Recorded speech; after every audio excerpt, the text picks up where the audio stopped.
Hey guys, welcome back to Main Street Living. Now, Danielle, I know we joke Cheryl a lot about her love for travel, but Cheryl, I know in your recent trip to New England, it was for a very serious topic, right?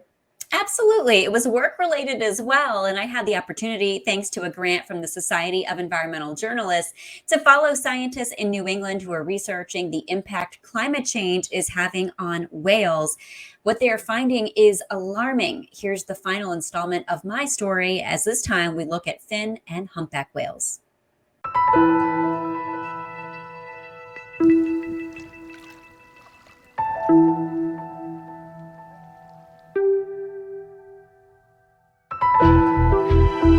Whales. These magnificent creatures have captivated humans for centuries. People are universally astounded. Look, there's a whale. You hear that all the time.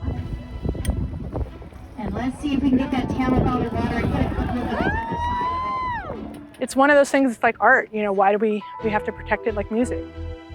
In part one of this series, we discussed how right whales are critically endangered due to the impacts from climate change. But right whales are not the only whales who feed in the Gulf of Maine. In part two, we learn how fin and humpback whales are faring. With fin whales, they're actually still listed as an endangered species, and a lot of that is because we really don't have good data on them. We don't have good population sizes, we don't know where they breed, and so reproduction is really hard to actually measure when you don't even know what that baseline is. To complicate matters, fin whales typically swim in deeper waters, which makes them more difficult to locate and track. However, trouble tracking these gentle giants wasn't always the case. I started working here in '92, and we used to see groups of 20, 15 fin whales all surging through the water feeding. It was like a given that you would go out and you would see groups of fin whales. You'd see 5 here and 10 there and 4 here and 20 there, and you never see that anymore, ever. You see maybe 3, maybe 2, maybe 1. While fin whales are tough to find, humpback whales are stealing the spotlight, for now. With the humpback, it was actually recently delisted from the Endangered Species Act, so the humpback whale, we think that the population is quite healthy right now. That's right now. We don't know what things are going to be changing. We see distributions changing, but when they run out of areas to be able to be shifting, we might start seeing some more scary things happening with some of their numbers. We definitely have noticed a decline in the number of whales locally, and that they come later every year. They used to be reliably here in June.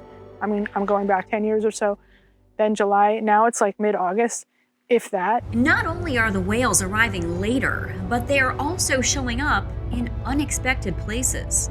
So since we're not finding anything in those typical areas of where we have spent for decades now, is that we got to push on. We have to go farther. Well, thanks to climate change, we have to travel a little bit farther out to look for the whales now. In fact, Bar Harbor Whale Watch Company took us 50 miles offshore of Bar Harbor, and we are now in Canadian waters, and this is where we saw humpback whales. Humpback whales are one of the most common whales that we will see out here. And one of the things that really help us to identify them is not only a pattern of black and white on the underside of their tail, but they also have scars on them. And much of those scars that they have is coming from entanglements or ship strikes. Allied whale researchers curated a catalog of whales that has contributors from all over the North Atlantic. Identifying every individual whale spotted helps researchers have a better understanding of each whale's story, including Bayou, who we saw on this cruise. It's important because we can follow them over the years. We know Bayou, we can follow her since she was a calf in 2006. We can follow her from when she was born to now, so we can see that she's now a 15-year-old whale with a calf. So the calf is still just behind mom. We also have when she was a calf and have her original identification pictures, she had a full tail. So what we're finding now, and we discovered in 2008, we don't know exactly what happened and what the incident was, but she's lost part of her tail. And there is a good possibility, although we are not sure, that it could have been a propeller. It could have been an interaction with a boat. Maybe it was even an entanglement. From that entanglement and ship strikes, they're finding that it's about 60% of the humpback whale population has been entangled at some point in its life and has those scars. Whales, when they get entangled, just instinctively they roll as a way of trying to get it off, and that makes it worse. So then they get it caught in their mouth, they get it caught around their flippers, so then they get bound, and then they can't eat. They do suffer. You know, they can't eat. One time I saw a whale that, you know, it was trying to spy up, which is when they come up with their head and the line was dragging down its mouth and there was blood. It was just horrible. One of the reasons entanglements are happening more often is because both whales and humans are now visiting uncharted colder waters in search of food. I do believe that what I have experienced is that the entanglements are becoming more prominent because lobster and other fishing is getting into deeper waters and colder waters because they're trying to find the cold waters in a warming Gulf of Maine. And the hard part with humpbacks and fin whales is the things that they eat, the fish that they eat, are the same thing that fishermen want to fish. These whales prefer fish like herring and an even smaller type of fish, which is high in calories. The humpbacks and fins are really more targeting small schooling fish and things like krill. We have this little jar of krill right here, which is basically a bigger crustacean than copepod, still considered plankton like that, but it's going to be a little bit of a bigger target. While humans rely on our teeth to chew our food, fin and humpback whales rely on what's called baleen in their mouths to filter what they eat. Them opening their mouths really big, this facing the outside, and then when they close their mouth and take in that big water, the fish can't actually make it through and they get stuck in these little hairy fringes and they can lick it with their tongue and swallow all of their prey and all the fish whole. However, due to the rising temperatures in the Gulf of Maine, schools of these fish are also shifting. To learn exactly what the whales are eating now, Allied Whale, under a federal research permit, collects blubber samples using a crossbow with specialized arrow tips. That barb is specialized so that it won't go into the whale, but it stops and just takes a tiny bit of skin and blubber. Because there's a float on the arrow, it'll then float on the water, and once the whale is dove, we can safely come up and collect that arrow, unscrew the tip, take the sample, and then send it off for chemical analysis. Some of the findings are concerning, and humans are to blame. The little phytoplankton and zooplankton, they actually eat microscopic particles of plastic, and then the fish eat them, and the whales eat that. And then we eat the fish. So we have plastic inside of us, the whales have plastic inside of them. If humans continue to pollute our oceans, whales and the entire marine habitat will suffer. Although whales are at the top of the food chain, they drive ocean productivity. The food they eat is then works through the system and then goes back into the water and fertilizes. Nutrients in their waste, combined with light at the surface, leads to photosynthesis that occurs in the first 100 feet of the ocean, which feeds the bottom of the food chain. So even when whales pass on, they still provide nourishment. Whale falls, when they unfortunately die, they'll fall down to the bottom of the ocean, and then they feed the entire bottom of the ocean in that sector.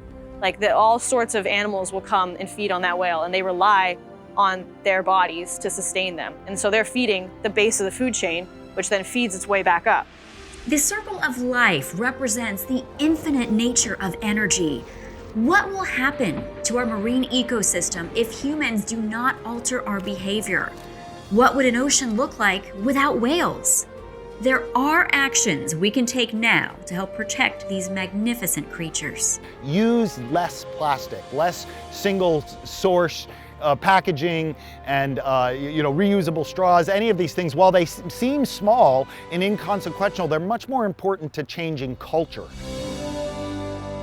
What we can do to help them is try and clean up the ocean, try and get rid of the fishing gear, and try and tag people's lines so that if a whale's caught, you can say, this is your line and you weren't careful and here's your fine.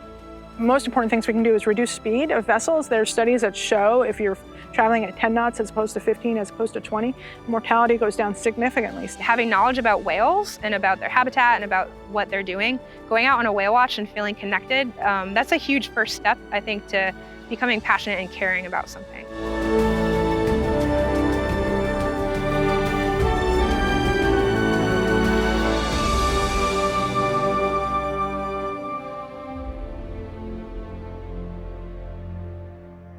Well, Cheryl, you did it again. Like another great segment. I did not know. I learned something on all your segments. On this one, I did not know that humans actually play the biggest role in the whale's destruction. Of course it's us, Quincy. Of course it's us. Yeah, it's always us.